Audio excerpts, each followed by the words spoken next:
rebonsoir, pardon, excusez-moi.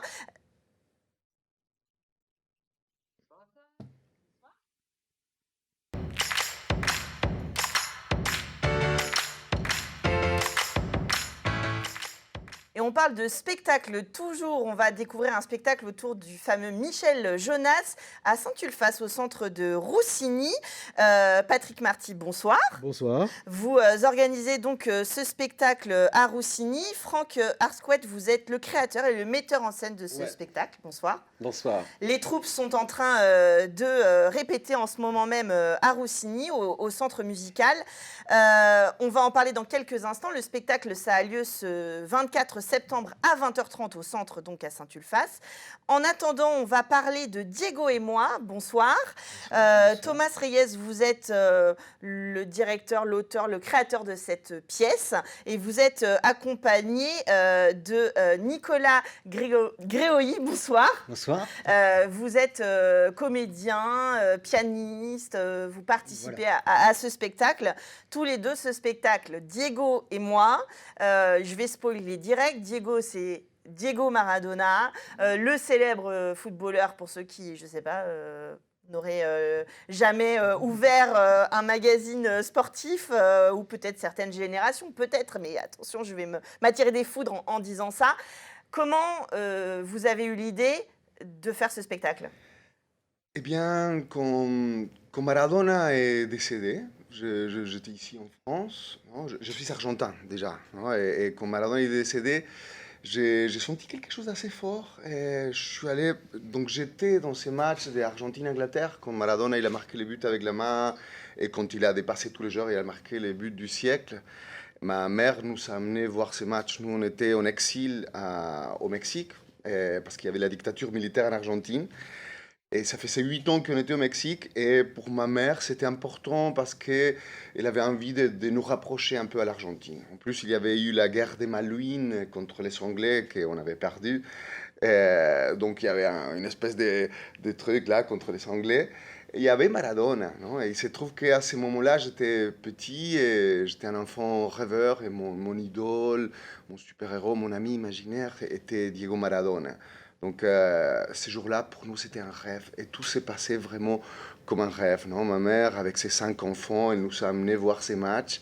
Et, et je peux reconstruire, en fait, tout ce qui s'est passé à ces moments-là, non? Et surtout que quand je suis allé chercher les billets d'entrée de ces matchs, je l'avais rangé dans un livre de Borges, non? Jorge Luis Borges. C'est un écrivain argentin. Et c'était juste au début du conte La Lèvre. La Aleph, c'est un conte qui contient toutes les choses du monde en un instant. Alors je me suis dit, je peux peut-être écrire sur ça. À ce moment-là, j'étais très heureux, non? Ma mère, qui ne connaît absolument rien de football, elle nous a amenés voir ces matchs. Elle était heureuse comme un enfant, insouciante, comme si il existait que ces moments de joie pour nous. Et j'ai l'impression qu'à partir de ces points, on pouvait voir l'infini, non? Comme on pouvait aller vers tous les points de notre vie. Alors je me suis mis à écrire sur ça, sur ces petits enfants que j'étais, et voir comment on pouvait raconter ça.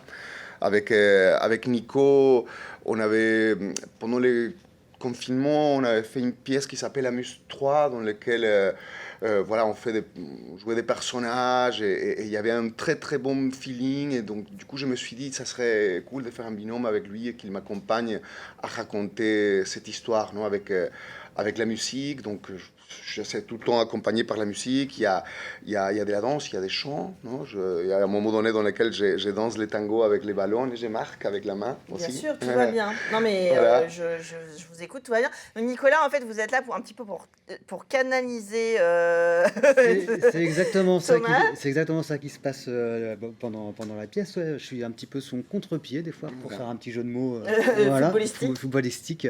Voilà, et puis oui, je l'aide à raconter son histoire par la musique et par aussi le jeu, hein, tout simplement. Voilà. Alors, juste une petite chose pour donner envie aux gens. En ce moment, vous êtes en tournée. On peut vous voir au Mans, à Allonne, à Coulennes, dans différentes salles, à différents horaires.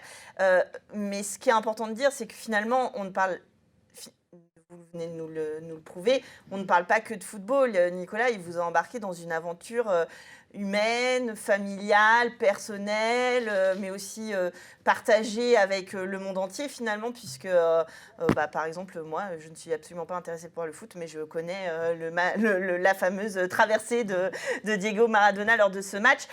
Donc finalement, c'est un petit peu la culture populaire aussi dont on parle dans cette pièce.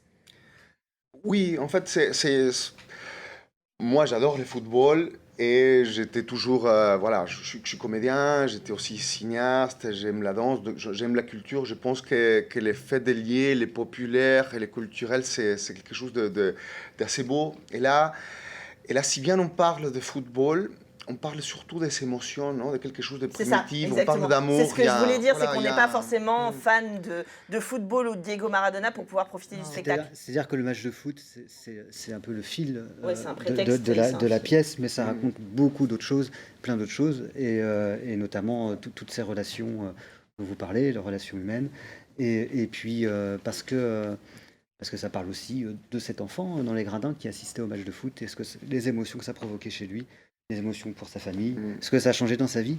Voilà. Voilà, être ici et venir d'ailleurs, non? La mère courage. Tout à fait. Non, mais tout y est depuis le début de cette émission. De toute façon, je crois que c'est le fil rouge de mon émission. En tout cas, Diego et moi, la compagnie Chronopios, avec Thomas et Nicolas, c'est à découvrir en ce moment un petit peu partout en Sarthe. Désolée, je presse un peu parce que le temps passe et mon émission ne peut pas se rallonger. On repart à Saint-Ulphace. Ce spectacle, je vais y arriver, Jonas au grenier. Comment vous avez eu l'idée et qu'est-ce qu'on va découvrir de Michel Jonas? On va redécouvrir des choses de Michel Jonas. On connaît tous Michel Jonas, ça fait 40 ans, c'est une carrière extrêmement longue en France, puisqu'il a commencé jeune, il avait une ambition très jeune d'avoir une grande réussite, ce qu'il a réussi à avoir dans sa carrière d'artiste très tôt, et puis il a continué très longtemps, puisqu'il continue encore maintenant à faire des gros concerts, il a organisé une grande tournée encore à partir de janvier, toute la France dans des grosses formules qu'on trouve peu encore sur scène, pardon, avec 9 musiciens, etc. Moi, j'avais envie, j'adore le spectacle musical, je ne fais pas que ça, je fais beaucoup de théâtre, j'écris, je fais de la photo, mais j'adore revenir toujours au spectacle musical que je trouve est un genre où on peut faire un tas de choses, où il y a de la danse, où il y a de la musique évidemment, où il y a du théâtre, où il y a parfois de la prestidigitation, enfin tout un tas de choses qu'on peut cumuler comme ça pour faire des beaux spectacles. Et j'avais envie de faire un spectacle qui s'appuie sur un répertoire de la chanson française qu'on a peu l'habitude de voir au théâtre, dans les spectacles musicaux. On fait beaucoup de spectacles sur Brassens, sur Brel, sur Barbara, sur Piaf, et finalement sur des auteurs et des compositeurs beaucoup plus contemporains comme la génération de Michel Berger, Sanson, même Gainsbourg. On les représente très peu sur scène dans les spectacles qui leur rendent hommage. Et moi je trouvais qu'en cette période qui avait été un peu blessée de l'après-Covid, on avait besoin d'être très réconforté. Dans le répertoire de Jonas, il y a des chansons sentimentales qui sont vraiment extraordinaires. Alors c'est pas le répertoire de la boîte de jazz, du joueur de blues, de ce qui a fait la flamboyance de Jonas sur scène, mais c'est tout le répertoire que ses fans adorent, qui sont ces grandes chansons sentimentales des années 70-80. Je suis venu te dire que je t'attends, Les fourmis rouges, Les vacances au bord de la mer, tout ce beau répertoire très lyrique et très un peu littéraire qu'il avait eu pendant des années. Et donc j'avais envie de retrouver la chaleur de ce répertoire-là qu'on connaît tous, même sur des titres moins connus. On a toujours ces airs qui nous trottent et dont on se rappelle des années après. Oui. On a les chansons. Il y a quelques tubes, mais il y a aussi des trésors cachés que finalement on a quand même tous entendus à un moment ou à un autre. Alors justement, ce spectacle est en train de se monter en ce moment même à Roussigny. J'imagine que c'est agréable de faire vivre le centre pour un tel spectacle complet. Oui, c'est un peu comme ça. C'est pour ça aussi qu'on a créé ce centre. Donc ils étaient déjà venus en avril. Donc ça, c'est une résidence qui était prévue. Et puis on s'est dit, on va terminer donc en septembre. Donc ils sont là 2 semaines pour vraiment finir les lumières, le son. Et puis on est très heureux donc de pouvoir proposer ce spectacle aux habitants localement et puis tous ceux qui veulent venir découvrir ce répertoire et cette mise en scène qui est très jolie, des beaux décors, belles lumières. Oui, c'est ce que j'allais dire, parce que donc il y a évidemment la voix, les titres dont vous avez parlé. Il y a 3 interprètes extraordinaires qui sont Tristan Garnier, Amala Landré et Mallory Dufaux. Mais c'est aussi Alors, un spectacle. on les a normalement en Oui, visio, ils sont quelque avec part, nous en train de quelque part en répéter train de quelque répéter. part. Est-ce que vous nous entendez, vous nous Ouais, voyez? voilà. Voilà. Vous êtes donc en train de répéter. Vous êtes les 3 artistes qui interprétaient Jonas dans des beaux décors. On vous voit en répétition. Est-ce que la tension monte? Vous êtes prêts pour les représentations? Pas encore? Vous êtes sur la mise en scène? On peaufine, on cherche encore. Mais c'est bien, c'est normal, on a le temps, quoi. Il y a encore 10 il nous reste une jours. semaine, donc là, on est encore à le début. Voilà. De plus. Alors, oui, l'émission étant enregistrée, n'inquiétons pas les téléspectateurs qui veulent encore y aller, vous pouvez y aller ce samedi 24 septembre à 20h30. Ils sont prêts à Saint-Ulphace, à Roussigny. Donc on le disait, on le voit un petit peu, il y a les décors, la lumière, la mise en scène. Oui. Alors c'est un spectacle complet, alors évidemment comme tous les spectacles, hein, c'est il une faut sorte, être éclairé. en fait, il y a les chansons de Jonas, mais c'est surtout un conte avec une histoire. Un conte qui se déroule dans un grenier une nuit d'hiver, entre minuit et 7 h du matin, où 3, je peux le dire sans spoiler, puisque c'est le début du spectacle, où 3 mannequins de celluloïd qui vivent dans ce grenier, puisque c'est le grenier d'une costumière de théâtre, et qui vont prendre vie ce soir-là, à la tombée de la nuit, quand les humains s'endorment, et qui vont vivre leur vie et redécouvrir aussi cette vie d'humain au travers d'un journal intime d'un musicien. Je vous laisserai deviner lequel. On ne le dit pas, mais on peut supposer lequel c'est, qu'ils ont trouvé dans ce grenier, et pour lequel ils se sont pris de passion, comme une sorte de trajectoire exemplaire de la nature humaine, avec tous les rêves de voyage, d'amour, et puis de création. Donc on va traverser toute cette nuit avec ces 3 personnages fantastiques qui vont se réveiller par enchantement dans ce grenier, et au travers de ces chansons, nous faire redécouvrir ce que sont toutes les grands rêves humains, qui sont en général le voyage, le rêve, et pour ceux qui le veulent et qui le peuvent, la création.